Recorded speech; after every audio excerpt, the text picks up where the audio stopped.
మన దేశంలో పుట్టి మనకే దేశద్రోహం చేసే నీచులను కుక్కలను కాల్చినట్లు కాల్చి చంపాలి, లేదంటే సౌదీలో మాదిరిగా బహిరంగంగా ఉరితీయాలి, ఇంకా చెప్పాలంటే తాలిబన్ల మాదిరిగా రాళ్లతో కొట్టి చంపాలి. రోజు రోజుకి మన దేశంలోనే ఉంటూ ఈ దొంగలు మన దేశం మీదనే పగబట్టి పాకిస్తాన్ కుక్కలతో తీవ్రవాదులతో సంబంధాలు పెట్టుకుంటున్నారు. ఇంతకుముందు పాకిస్తాన్ కోసం కొంతమందే ఈ కుట్రలు చేసేవారు, కానీ ఇప్పుడు హిందువులు కూడా పాకిస్తాన్ కోసం గూఢచర్యం చేస్తూ సిగ్గుమాలిన బ్రతుకు బతుకుతున్నారు. దేశద్రోహం చేసే కంటే చావడం మంచిది. గొప్ప దేశంలో పుట్టి ఇలాంటి చిల్లర పని చేస్తుండడం చూసి అందరూ తలదించుకుంటున్నారు. పాకిస్తాన్కి వెళ్లే ఫోన్ కాల్స్, మెయిల్స్ పై నిఘా పెట్టిన పోలీసులు ఒకేసారి యూపీలో 12 మంది అదుపులోకి తీసుకున్నారు. వారిలో యూట్యూబర్ జ్యోతి ఒకరు. 33 ఏళ్ల యువతి కోవిడ్ సమయంలో యూట్యూబర్ గా మారింది. ఈమె తల్లి చనిపోవడానికి ముందే తండ్రితో విడాకులు తీసుకుంది. ఆమె తండ్రి హర్యానా ఎలక్ట్రిసిటీ డిపార్ట్మెంట్ లో పనిచేసి రిటైర్ అయ్యారు. ఇక తల్లి చనిపోయిన తర్వాత మేనమామ దగ్గరే ఉంది. ఆ తర్వాత గుర్గావ్లో ఓ చిన్న ఉద్యోగం చేసింది. నెలకు 20,000 రూపాయలు వచ్చేవి. కోవిడ్ సమయంలో ఆ జాబ్ కూడా పోవడంతో యూట్యూబర్ గా మారింది. ట్రావెల్ విత్ జో అనే యూట్యూబ్ ఛానల్ ప్రారంభించింది. యూట్యూబ్ లో, ఇన్స్టాలో ఆమెకు లక్షలాది మంది ఫాలోవర్స్, సబ్స్క్రైబర్స్ ఉన్నారు. అయితే పోలీసులు నిఘా పెట్టగా ఒకేసారి 12 మందిని అరెస్ట్ చేశారు. ఇప్పుడు జ్యోతి మల్హోత్రా కేసు సంచలనంగా మారింది. వాస్తవానికి ఆమెకు డైరెక్ట్ గా తీవ్రవాదులతో సంబంధాలు లేవని హర్యానా పోలీసులు ప్రకటించారు. పైగా ఆర్మీ విషయాలేమీ కూడా ఈమెకు తెలియవు. మన ఆర్మీ ప్రణాళికలు ఆమెకు తెలిసే ఛాన్సే లేదు. కానీ కీలకమైన ప్రాంతాల అడ్రస్లను, లేదంటే దేశంలో ఏం జరుగుతుంది, రాజకీయ విషయాలపై ఆమె సమాచారం ఇచ్చుంటుందని ప్రకటించారు. ఐబీసీబీఐలు ఆమెను అదుపులోకి తీసుకుని విచారణ చేస్తున్నారు. వీటిలో సంచలన విషయాలు బయటపడ్డాయి. అంతకుముందు ఆమె పాకిస్తాన్ లో కూడా ప్రయాణించి యూట్యూబ్ వీడియోలు చేసింది. పాకిస్తాన్ గొప్పగా ఉందంటూ జ్యోతి చేసిన వీడియోలకు వ్యూస్ బాగానే వచ్చాయి. అయితే డబ్బు కోసం ఈ నీచురాలు పాకిస్తాన్ కు గూఢచారిగా మారింది. పాకిస్తాన్ లో యూట్యూబ్ వీడియోలు చేసేందుకు పాకిస్తాన్ రాయబార్య కార్యాలయానికి వెళ్ళింది జ్యోతి. ఆ సమయంలో పాక్ గూఢచారి డానిష్ ఆమెతో పరిచయం పెంచుకున్నాడు. డబ్బు ఎరగా వేసి తమ కోసం పనిచేయాలన్నాడు. ఒకేసారి లక్షల రూపాయలు పంపిస్తామని చెప్పడంతో ఆమె సరేనంది. ఆ తర్వాత నిజంగానే డబ్బులు అకౌంట్లో పడ్డాయి. అంతే, ఈ నీతి జాతి లేని కుక్క మన విషయాలను పాకిస్తాన్కు చేరవేయటం మొదలుపెట్టింది. అంతేకాదు, ఈ డానిష్ అనేవాడు రహీం అనే వ్యక్తిని పరిచయం చేశాడు. అతని ద్వారా పాకిస్తాన్కి వెళ్ళిన తర్వాత అలీ ఆహ్వాన్ అనే వ్యక్తి జ్యోతికి కావాల్సిన ఏర్పాట్లు చేశాడు. లగ్జరీ హోటల్స్ లో రూమ్ బుకింగ్ నుంచి యూట్యూబ్ వీడియోలు చేసే వరకు ఆమెకి 2 మనుషులతో సహకారాలు అందించేలా చేశాడని విచారణలో తేలింది. మన దేశంలోని పాక్ రాయబార్య కార్యాలయంలో ఉన్న డానిష్ తో పాటు అతని ద్వారా యహషాన్ ఉర్ రహీం అనే గూఢచారితో టచ్ లోకి వెళ్ళింది జ్యోతి. ఈమె పాకిస్తాన్ టూర్కు యుఏఈ కంపెనీ నుంచి డబ్బులు అందాయి. ఆ తర్వాత కూడా వేరువేరు వ్యక్తుల ద్వారా డబ్బు తీసుకుంది జ్యోతి.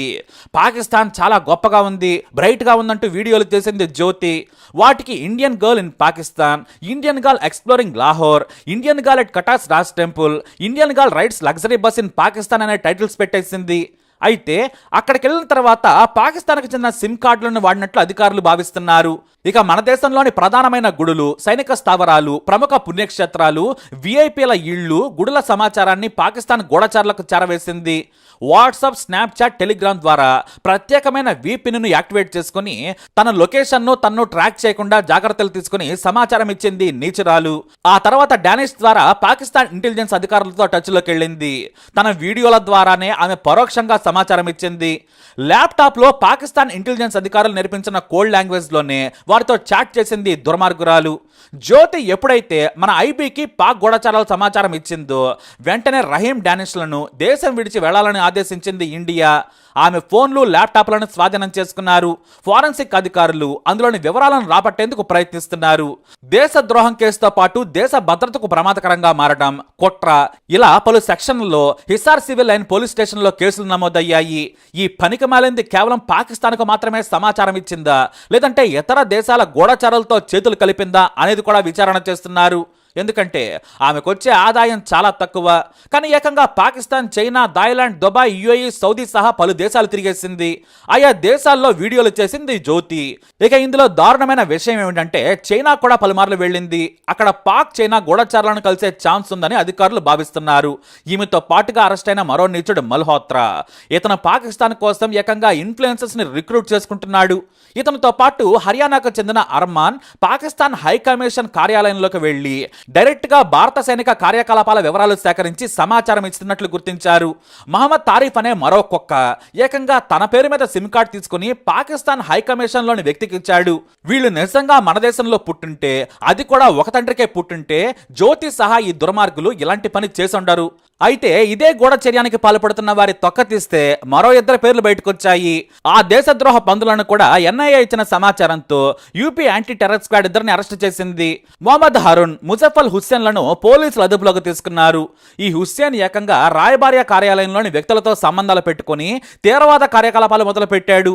అదంపూర్, వారణాసిలో మరో ఇద్దరు దేశద్రోహులను పోలీసులు అరెస్టు చేశారు. వీరిలో పాక్లో నిషేధానికి గురైన తెహ్రీక్ ఏ లబ్బేక్ సంస్థ వ్యవస్థాపకుడు షాద్ రిజ్వీ వీడియోలను షేర్ చేస్తున్నాడు. ఈ తుఫేల్ అనే మరో తీవ్రవాది, ఇతనిది వారణాసి. ఈ ద్రోహి మన దేశంలో ఉంటూ మన మీద బతుకుతూ పాకిస్తాన్కి సమాచారం చెరవేస్తున్నాడు. భారత్లోనూ షరియా చట్టం కావాలట ఈ కుక్కకి.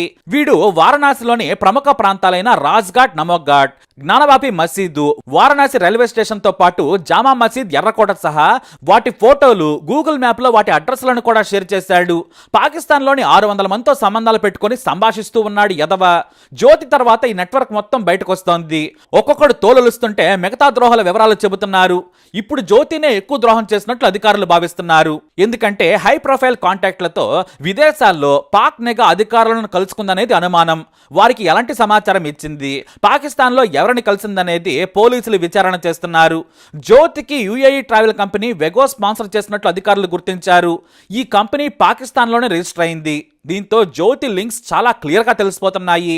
అసలు జ్యోతికి స్పాన్సర్స్ గా ఉండాల్సిన అవసరం వెగోకి లేదు. కేవలం పాకిస్తాన్ గూఢచారులు సదరు కంపెనీ ద్వారా డబ్బులు బదిలీ చేసినట్లు విచారణలో తేలింది.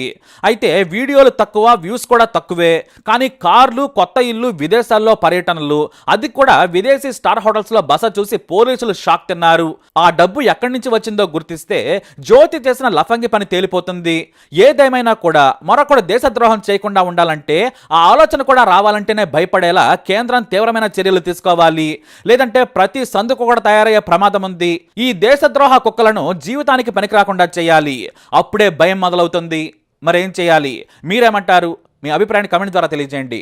మరి ఆరిపోయిన జ్యోతిపై మరో వీడియో ద్వారా అప్డేట్స్ తెలుసుకుందాం. మా ఛానల్ సబ్స్క్రైబ్ చేసుకోండి.